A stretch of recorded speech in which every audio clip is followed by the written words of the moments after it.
pour le SCSI, Monsieur Rouget, le micro vous arrive.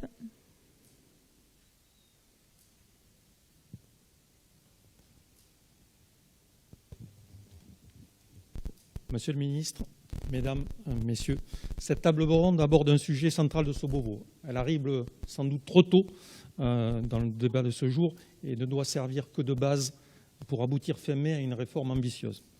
De nombreuses pistes évoquées dans le livret remis vont en effet dans le bon sens, mais sans ligne directrice permettant des avancées décisives. Il y a pourtant urgence, Monsieur le ministre. L'encadrement est en crise dans la police nationale. Cette crise, vous avez été le premier, Monsieur le ministre, à la regarder en face en l'évoquant devant l'Assemblée nationale en novembre dernier. C'est parce que vous avez eu le courage de l'évoquer publiquement que nous en débattons aujourd'hui. Vous le savez, nous partageons ce constat, tout comme les parlementaires.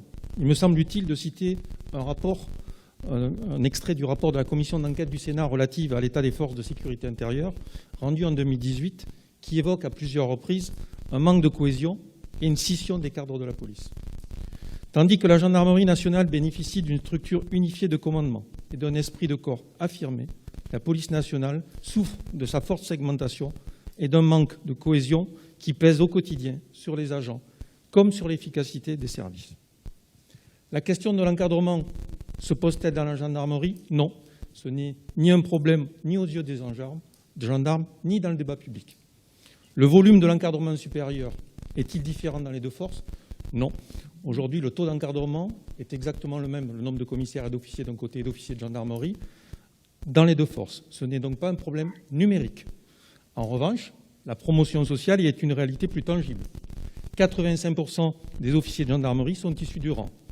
Concernant la police, 8% des commissaires sont issus du corps d'encadrement et d'application. Pour enrichir le débat, la CFDT a analysé les pratiques au niveau européen et au niveau national auprès de nos partenaires concourant à la sécurité.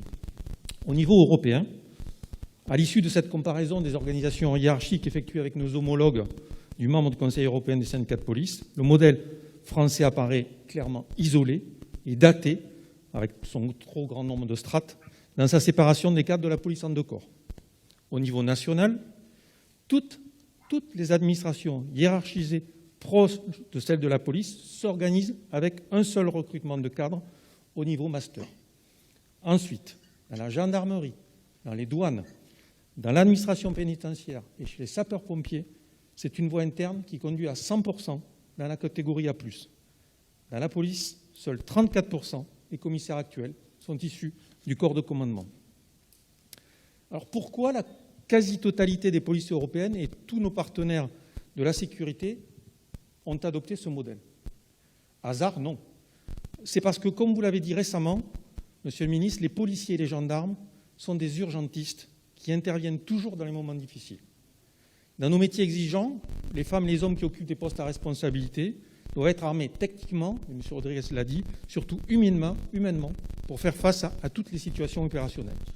La formation, l'expérience et la bonne gestion des parcours professionnels sont les clés de cette réussite.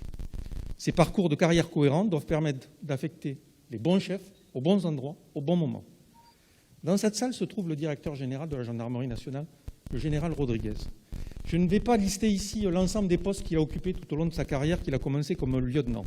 Mais le fait d'avoir commencé comme lieutenant n'altère en rien ni son prestige, ni celui du corps des officiers de la gendarmerie nationale. Au contraire même, vous me permettez de penser que cela renforce sa légitimité à la tête de son institution et la cohésion de sa chaîne de commandement. Aujourd'hui, rien ne bouge dans la police. Les tenants du statu quo caricaturent nos propositions ou, faute d'arguments, nous répètent « c'est l'histoire ». L'histoire, c'est une science formidable, mais qui permet par moi de mieux comprendre le monde dans lequel nous vivons, mais aussi parfois, malheureusement, de servir de paravent au pire des conservatismes. Notre institution perpétue aujourd'hui un modèle obsolète, séparant les cadres A et A+, en deux corps. La police est-elle la seule à avoir raison contre le reste du monde? Le Beauvau de la sécurité doit permettre de dépasser le poids des traditions pour bâtir sereinement un grand corps de conception, de direction et de commandement, avec un recrutement pour les externes à Bac+5, à l'image des officiers de la gendarmerie et de toutes les administrations partenaires. Dans cette proposition, il n'y a ni volonté de lutte des classes, ni frustration, mais du pragmatisme.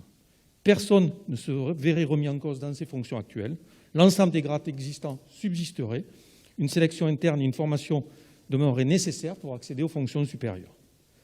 La lisibilité de la chaîne hiérarchique serait renforcée, le nombre de strates diminué et le positionnement dégradé du CEA comme encadrement de proximité renforcé. L'ascenseur fonctionnerait mieux avec une large part de recrutement interne pour accéder à ce grand corps de cadres. Pour conclure, Monsieur le Ministre, vous le voyez, le CFDT recherche une plus grande cohésion dans la maison police, plus de fluidité dans la chaîne hiérarchique. Ainsi, CEA, officiers et commissaires se sentiraient mieux et répondraient avec plus d'efficacité pour répondre à un service public de qualité pour la sécurité de nos concitoyens. Merci, Monsieur le Ministre.